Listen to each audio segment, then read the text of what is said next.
C'est François Hollande qui est le président de la République avec 51,2% Il est parti. Il est parti, le Nabo, il est parti. des voix.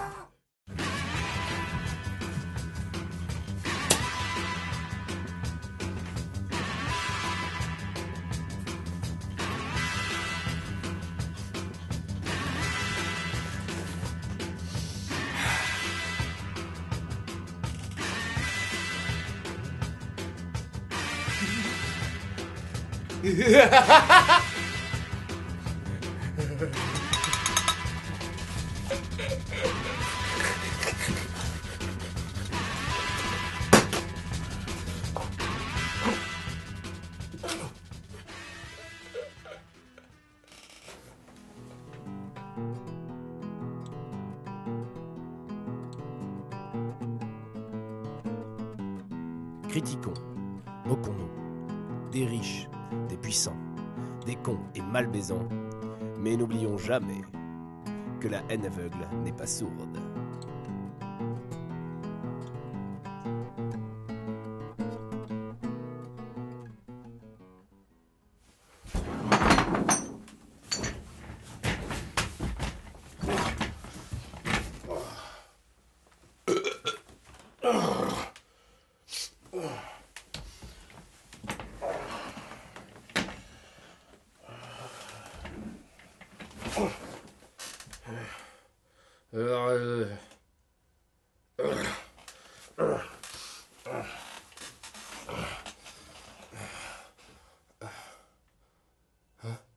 Oh oui.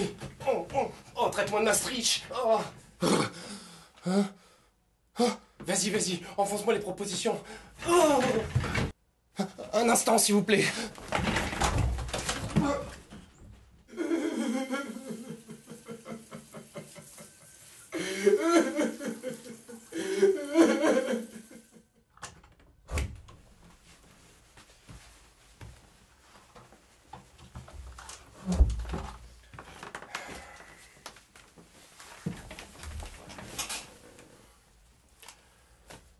Bonjour à tous.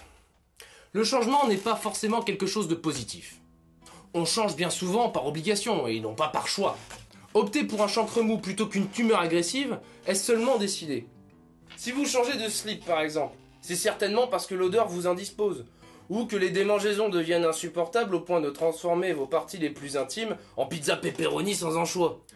Ah certes, dans un premier temps vous parviendrez à ressentir l'agréable volupté qui enveloppera vos formes enrobées. Mais si vous ne faites pas l'effort de passer un bon coup de douchette et de frotter aux encolures, ces bénéfices ne dureront qu'un temps, et la pestilence viendra de nouveau chatouiller vos narines. En somme, François Hollande est un slip propre. Mais vu dans quelle mélasse indécrottable les derniers slips ont foutu la France, ça n'a pas suffi à cacher la crasse bien longtemps. Voilà bien là la bêtise de notre peuple fier et ombrageux. On lui demande de changer les freins et le moteur de sa bagnole, et il en change le conducteur. Pertinent, n'est-ce pas? En même temps, peut-on vraiment en vouloir aux Français de croire à leurs représentants?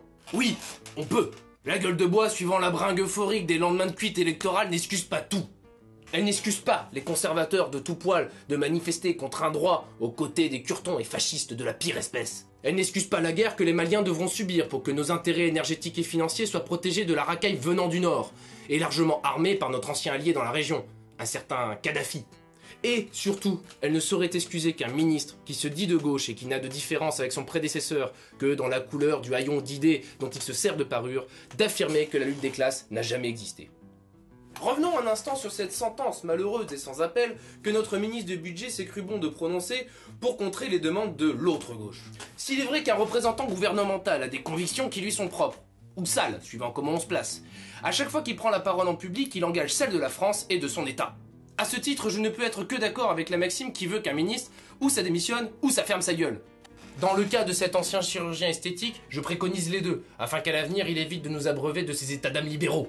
Et par là même, je lui conseillerais volontiers d'user de ses anciens talents de remodeleur de nibar pour mettre un bon coup de lifting à ses idées nauséabondes.